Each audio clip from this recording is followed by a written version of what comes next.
Hi, I'm Brady Calhoun. I'm with WMBB. We're having another Facts Over Fear session. And I have Congressman Neal Dunn, Dr. Neal Dunn, here with me. Doctor, thanks for joining us. Thank you very much for having me here, Brady. It's a great opportunity. And there's just there's an awful lot going on, a lot of breaking news today. Let's kind of dive right into it. The State Department has issued a Level 4 travel advisory. Can you kind of talk about what that means and what people at home need to know? Yeah, so that's actually news, as you know, just broke in the last 3 or 4 minutes. So Level 4 travel advisories do not go. Do not go. There's really, it doesn't say in extenuating circumstances. I think that, you just shouldn't travel internationally right now. Furthermore, it's layered on top of an order for all Americans who are abroad and want to return home should do so immediately or risk being stuck where they are indefinitely. I mean, that's indefinitely is a word that you probably don't want to hear if you're overseas right now. But it means what it says is we don't know when it's over. I will tell you, and we can get into the science later, that I think it will be over in an none too distant future, and we can talk about why that is. Okay. Well, yeah, there are two parts of this. You're our representative in Congress, and so there's all the federal response and the economic issues that are created when you basically shut down society for weeks at a time to try and stem the tide of a pandemic. And then there's the medical side of it too. You're a doctor, and so you have a lot of keen insight there for us. So what's going on the medical front? So I appreciate the opportunity to talk about that up front. We finally have a good ultrastructural study of the virus and a number of its mutations. So we can say some things with confidence about it that we weren't able to say with confidence earlier. And that's just this week we got that news out. And here's some of the things you could say. Number one, this is not a manipulated virus. It's not a biowarfare weapon. It didn't come out of a laboratory. This is a wild mutation, actually at least two wild mutations that involved two species of animals, the bats in Wuhan, China, and also Malaysian pangolins, which I won't even bore you with why they have those in the meat market. But so those two hosts contributed some mutations to the coronavirus, which gave it certain contagious abilities to hop into human beings. Sure. So did that study show us a way to fight it or what will happen to it? Yeah, actually it did. So we know a lot of things about coronavirus from previous studies, and what we can see in this ultrastructure is that once again this coronavirus is going to be susceptible to heat and humidity, both of which are coming our way very, very soon. So hence my optimism on this ending rather soon. Now the numbers are going to get worse before they get better, simply because we have a lag in the test results. So there are tens and tens of thousands of tests that are pending. They're running them, or they're pending running through the machine. And we also have many more tests available this week and next. So we're going to get a lot of testing of people who have minimal symptoms who would not have been tested last week. So it's going to look worse on paper before it looks better, but I don't think it reflects the disease actually getting acutely worse at this time. So, from a medical perspective, it's the kind of thing that goes away in the summer, right? Just like the flu that you're used to. But then it could come back in the fall. It can, and we're not going to have a vaccine. Talk about the vaccine development and how long. So that may there's, take. Of course, there's the auto vaccination. So people who've been exposed to the virus this winter and spring are generating some immunity, but then we're also doing something really remarkable. Within 6 weeks of having the first virus to perform a sequence on, we submitted trial vaccines to clinical trials within 6 weeks. That has never been done in the history of the world. That is a new indoor and outdoor record. So I'm pleased with that. And unfortunately, just because it's in clinical trials doesn't mean it's going to be available to the public in 6 months. It's more likely going to be closer to a year. I want to go back on something you said, because it's something we've all seen online. There are two things. The first is it's a hoax, and I mean, unfortunately, that was said at the very top level of government at one point. And the second thing is that it's a China-created bioweapon against us. And you said both of those things are not true. Yeah, no, this is absolutely a natural occurring mutation in the wild, and it affected China worse than anybody, obviously. So, if it was a Chinese bioweapon, boy, did they miss the target. And by the way, it's an RNA virus, which may mean very little to your audience, but let me assure you, an RNA virus makes a very poor weapon because it mutates so quickly. What you have this week isn't what you have next week. Let's talk about testing. Do we have enough tests in the U.S. government right now? Do we have all that we need? So there's been a lot of rumors about testing, and unfortunately, the first tests that the CDC endorsed and put out themselves turned out to have too many false positives and negatives, so it wasn't that reliable a test. They've been very hesitant to report those results because they don't rely on themselves. Good news, there's a whole lot of other labs that have been working on tests. Now they have been done, and they are producing these tests. But I want you to know these tests, this isn't like a piece of paper you can put in a urine test and read. The samples have to be put into a polymerase chain analysis machine, which is a very sophisticated piece of equipment. You're not ever going to see this available, not as a PCR test in any event, in the doctor's office. These machines cost upwards of $500,000 a piece, and it takes a lot of skill to run them. So it's going to be a diagnostic analytic lab test for now. We are aware of other tests that are under development, but the ones that we have now are elaborate and require an elaborate lab. A lot of the sort of comparisons we've been seeing, and I'm sure you've seen this as well, is South Korea is testing got these drive-through tests set up. Yeah. They're And those are the 10, kind of tests 000. we don't want. We don't want unreliable tests. I mean, and yes, and we're reporting these testing in other countries very uncritically, like South Korea is way ahead of us. They're not way ahead of us. They're using a test that we wouldn't use. And the reason we wouldn't use it is because it's unreliable. That's it. Okay, fair enough. Do we in Bay County, and I don't know, maybe you've heard, we've been trying to find out if we have enough ventilators, enough ICU beds.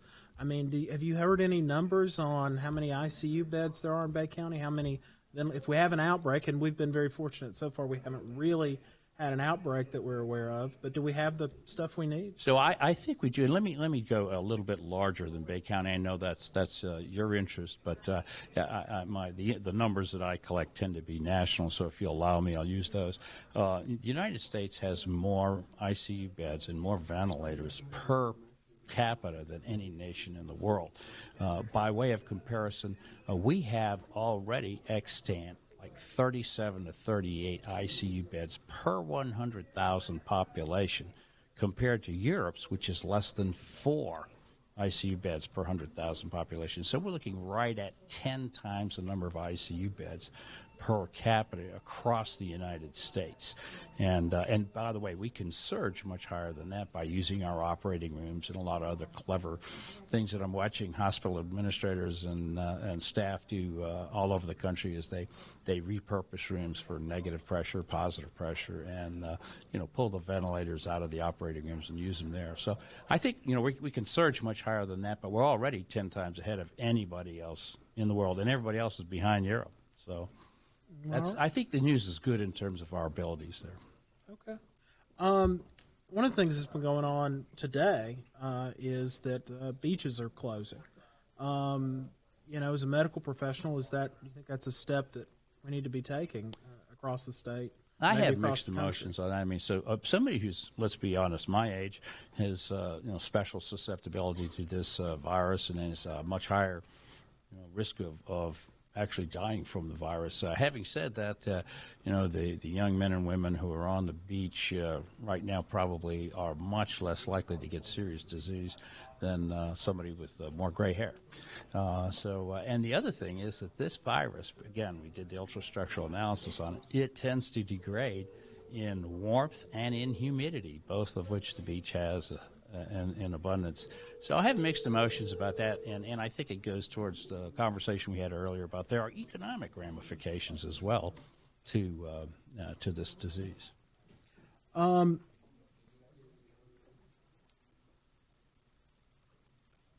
What is when someone gets it? What does it do to them? So this is a classic upper respiratory virus, except for one thing. Most of our upper respiratory viruses tend to infect the large airways. This one tends to infect the low airways. And the pneumonia that it causes is sufficient in and of itself to be lethal, just as a viral pneumonia. Most of the pneumonias we know in the past that start as viral get a bacterial infection superimposed on them, and it's usually the bacterial infection. Overwhelmingly, it's the bacterial infection that tends to kill people. In this case, about 60% of people die of a viral lower airway pneumonia, which is that makes it a little different than the average flu. And I mean, all these things that we're hearing as a doctor. I watched you today. You were practicing all of them. The social distancing. You can't stop. It's a reflex. You know, all these sorts of things. I mean, are those going to? Are we doing enough as a society to sort of prevent the spread of this? And what would you tell people? What would you recommend to young, healthy people and to obviously to people with special conditions? So I appreciate that, and I've had the benefit of talking to some of the brightest people in the world on this. Tony Fauci is the director of the infectious disease over NIH, and he's talked till the point where he's hoarse, he can't speak anymore about it. But there are some things, and what he would tell you is that we're past the containment point on this. I mean, the virus is here; it's being spread in the community. You know, blocking the borders probably isn't as effective as we would wish it would be, honestly. I think it's good not to ship in people who have the disease deliberately, and we do screen people at the borders. What we need to do is to do the things that we're doing personally, what you and I did when I came into your studio. We bumped elbows, right? Shake hands. We're using lots of hand sanitizer. That stuff is great because it puts a barrier on your hands. Obviously, you still need to use soap and water. And I think the avoiding larger groups, especially as you get older, over 60 years old, and it was clearly a risk. In fact, over 55 puts people at a somewhat increased risk as well. So we want to have smaller groups of people getting together. We want to do the personal things that we should. And if you're sick, gosh, stay home. Don't take a chance on infecting other people. That's obvious. Now, we have really done a lot to get the crowds down, right? Closing schools. You know, stores are empty. Restaurants are mostly empty. I actually ate at a restaurant for lunch, and it probably was at 30% capacity. It's a very popular spot. But they're having a hard time of it. I mean, it's very difficult for them to stay open at that level. Sure, and we're going to get to some of the things that we've done, that the government is doing to sort of help small businesses in just a second. Good. In fact, tell us about the bill the president passed this morning.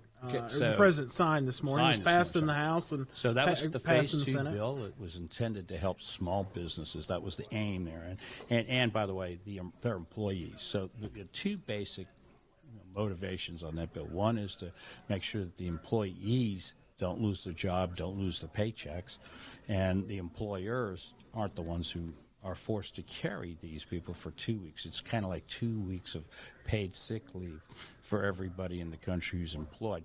Now, so we offer to pick up the tab, we being the taxpayers, you and me, or pick up the tab on that for 2 weeks for everybody who's home because of anything that rates a quarantine status, whether they have it or exposed to it, that kind of thing.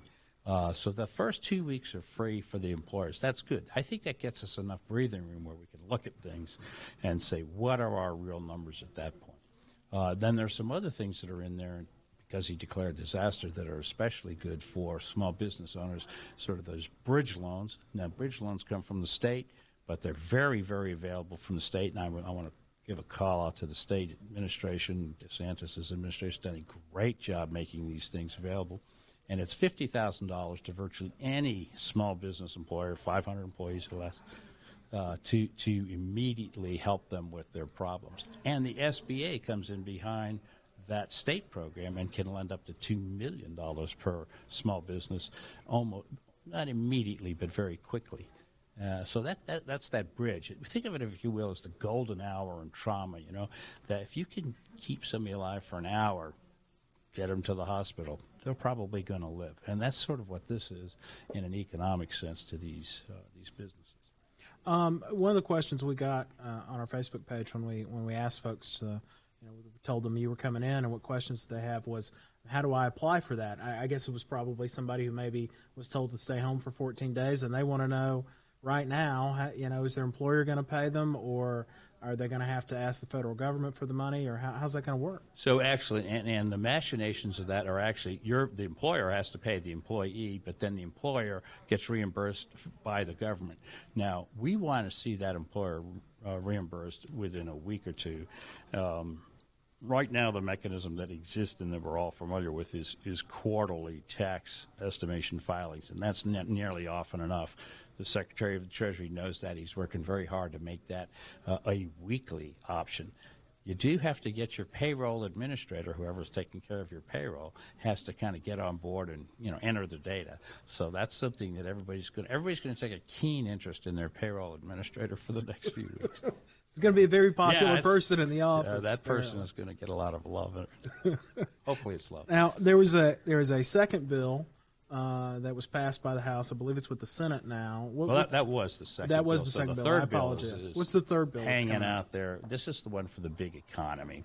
And the Senate, the first two bills came from the House. This next one's coming from the Senate. It will originate in the Senate, and it's all about the big economy. What are we going to do, to really make sure that this economy can continue to be what it was, which was the most vibrant economy in the world just a few weeks ago, growing like mad and really offering a lot of hope and upward mobility to everybody. So to do that, we got to make sure that these businesses survive, and a lot of that is making easy access to capital markets. You saw where the Treasury, where the Fed actually increased the liquidity in the system dramatically, and that means there's more cash in the system. We're going to need that cash in the system, and they did that by buying bonds. They also tried to make it loans available by lowering the interest rate, but honestly, the interest rate is already so low. I didn't see really much of an effect there. You get a little bit. I won't poo-poo it, but let's just say that the interest rate really can't go any lower. Mm-hmm. There's no more benefit in that. So we need to get the liquidity in the system. Now, when's my check coming? So, that's the next question. Let's go talk to Tom Lewis here on the commercial break and find out what he's got planned for. Well, I mean, the idea, we kept hearing that there was going to be $1,000 check coming to people. Yeah, or I don't think is that not going to happen? That. We did that back in the early 2000s. George Bush was president. And everybody got $600, and it really, every economist who studied that retrospectively said, I really didn't do much good. So people put in their bank accounts. They didn't spend it, right? No, they bought TVs. They bought TVs, and then they had to pay tax on it next year. Right? Yeah, that's the thing. People, it's not. Yeah, no, it's people don't remember that, but I absolutely remember getting my tax return the next year and going, what? Wait a second. Yeah, that's right. Yeah. That's exactly right. Let's be honest with each other. I mean, just sending cash out there. It's kind of like the Cash for Clunkers program.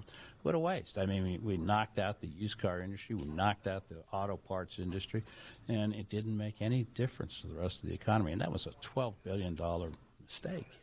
Yep, but let's try not to do that again.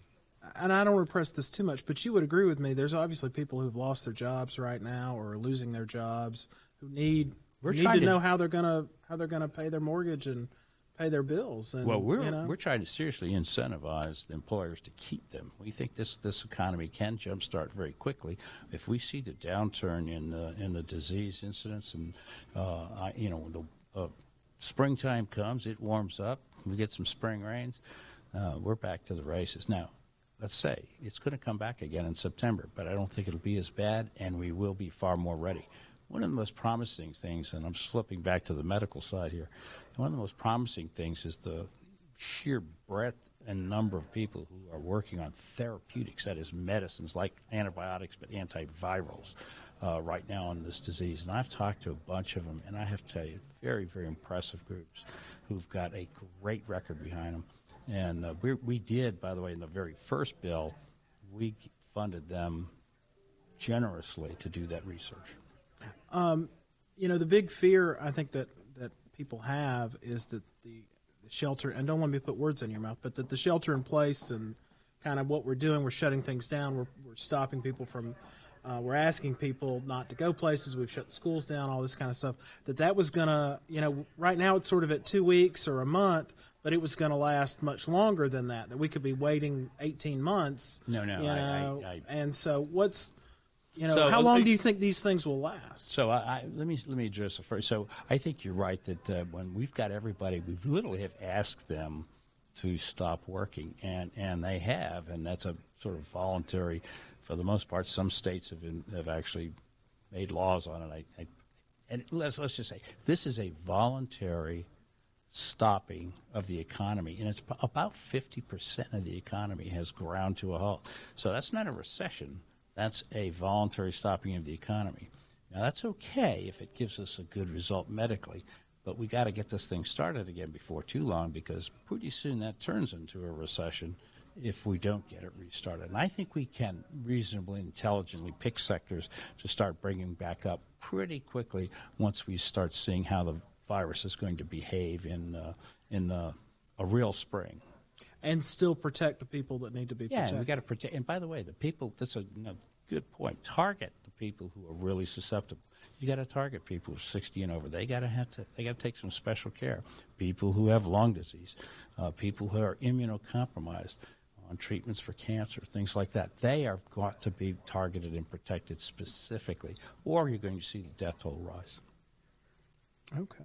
Do you think we come out of this with some societal changes? I mean, do you look at this and you think, maybe we weren't as prepared as we needed to be, and so some things need to change in response to that? So I certainly hope we learn a lesson here. I mean, everybody does hope that, and what we learned is how important it is to pay attention to stuff. So one of the worst things that we did is we ran our supply chain through China, and China has been the source of dozens and dozens of flus over the years. I mean, they have a very close proximity to humans and a bunch of different animal species. That's how this happens. Coronavirus hosts, natural hosts, come in contact with intermediate hosts that can jump to humans. So, why are we putting our supply chain at such grave risk? And it is a huge chunk of our supply chain that is residing in China. So I think you're going to see a lot of CEOs reassess that strategy and say, it actually is pretty expensive to produce things in China when China has a problem. In terms of health care, do you see any changes there? I mean, one of the things that I've seen is, if someone either can't afford to get health care or isn't getting the proper health care they need, well, it does affect me. I mean, if they get sick and with something like herd immunity and stuff. Yeah, absolutely. So what changes do you see maybe need to be made in that arena? So I'd like to see us focusing on wellness, if you will, more, everybody being healthier than they are. And some of us, of course, are perfectly healthy. Some others of us are not perfectly healthy. But we need to do it. Turns out it's cheaper to have a healthy population than a sick population. So we have a vested interest in people being kept well. And that's a good thing. Now, I think also when you look at it from a doctor who's responding to a crisis, you can look at some models. This just-in-time supply chain stuff, you've heard that term, I know, many times. Everybody was adopting it because it's less expensive. But, there's some things we need to stockpile. The VA actually does a pretty great job at that. They have caches of medicine and personal protective equipment. And they really are sitting pretty good position right now in terms of being ready for an epidemic or pandemic. Your local acute care hospital down the street, it might not, and I don't mean to call out Bay County, I'm just saying across the nation, local acute care hospitals, they might be struggling a little bit for their supplies. And then you have to go look at the nursing homes as well. If they have a just-in-time supply chain, oh my gosh, they're going to get overwhelmed pretty quickly. When you talk about supply chain, has there been price gouging going on in the system? Are there folks sort of buying up tests maybe or some other items and then I don't think the tests have been bought up, but I do think that the personal protective gear absolutely has been, it's been hoarded, and there's some price gouging on it. I haven't personally seen it. And I actually went through about 8 or 10 different stores here in Bay County in the last 2 days, and I was looking at the prices on things and see if anybody was actually gouging. And I found no individual instance of that, including things like water. I found just today I found those big 26 bottle cases of water for $2.98. I mean, so that's pretty good news. People aren't taking advantage of that. Oil and gas. Hey, how about the price of gasoline? You haven't seen it this low since the 70s. Right. Yeah. Those are good things, and when we're having a tough economy, at least the gas is cheap. But of By the course, way, I think we can't go anywhere. Grocery So stores have been great about trying to keep supplies. But you go in there and you see empty shelves. Why is that? It's not because the supplies don't exist. It's not because the wholesalers don't have it. It's because the trucks on the road. They have hours of service. They're limited, and we lifted those limits for the duration of the emergency, so that the truckers can now drive 12 instead of 8 hours in the emergency status. They still have the liability, but so that's really I'm seeing the resupply at the grocery stores much better today than it was just 4 days ago. certainly good. It was very concerning, when you go in a grocery store and you see, it does, and you walk into a grocery store for your family and you go, this whole shelf's gone, and what's going on here? I know a lot of people. I found everything that I was looking for. I have certain things we look for, where there's a chicken, the toilet paper, the toilet paper towels, the cleaners. Found everything I was looking for except hand sanitizer. It's one of or more of the stores that I looked into. So, I think people are really working hard on this. By the way, the produce sections look beautiful. This is a great time to concentrate on your veggies and your fruits. They're everywhere. Yeah, try and get healthy, right? Stay healthy. Yeah, let's eat healthy. Absolutely. Just like Mom said. Yeah. Well, Dr. Dunn, I really appreciate it. I want to let you kind of just, what's sort of the, well, no, I take that back. There was one other thing. We got a news release from your office about transportation that you talked to some folks about. Getting sort of, I think it's the supply lines we're working. Right. Could you talk about that for just a second? Yeah, that's right. So I will say that, the Federal Motor Carriers Safety Administration has a set of rules that keeps drivers and trucks, it severely limits their drive time. And we noticed that I will tell you, frankly, the grocers came to me and said, hey, my suppliers have supplies, but I can't get them here because I don't have the trucks to deliver the stuff, and they don't have it. And so we went to the FMCSA and asked their director, Jim Mullen, if he could find it in his heart to give us a waiver on this during the emergency. And let it be said that Trump also made a oblique reference to it in his executive order as well, which helped. So we did that, and that happened yesterday. Yesterday, I think that's right. And it. So it's really loosened up, and I was on the road, oddly enough, at 4 o'clock this morning for another one of these interviews, and the trucks are everywhere. They're flowing. So your supplies are coming. I can't promise hand sanitizer, but I think everything else we're looking for is there. I saw tractor trailer loads of toilet paper today, so tomorrow it's going to be everywhere. Well, and people don't, this isn't like a hurricane, right? I mean, no, you don't need to hoard things. So it's like we can't borrow help from the next county. So this. You're right. So the utility people, the water, the sewer, the power, and, there's nobody can lend us any help because everybody is affected equally. So this has to be organic to us. We have to do these things. Now the government's got to get off our back, but we're going to have to, bootstrap our way back up in this.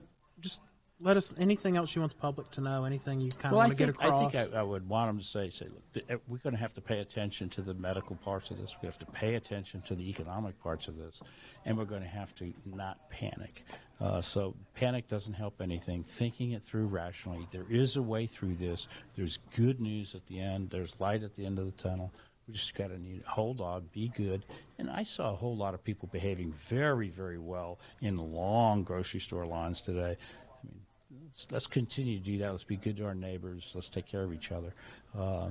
We know how to do that in the Panhandle. We did it for Michael. We did it before Michael. It's time to do it again. All right. Dr. Dunn, thank you so much. I really appreciate you being here and talking to us, answering all our questions. And thank you guys for watching, and we'll see you next time.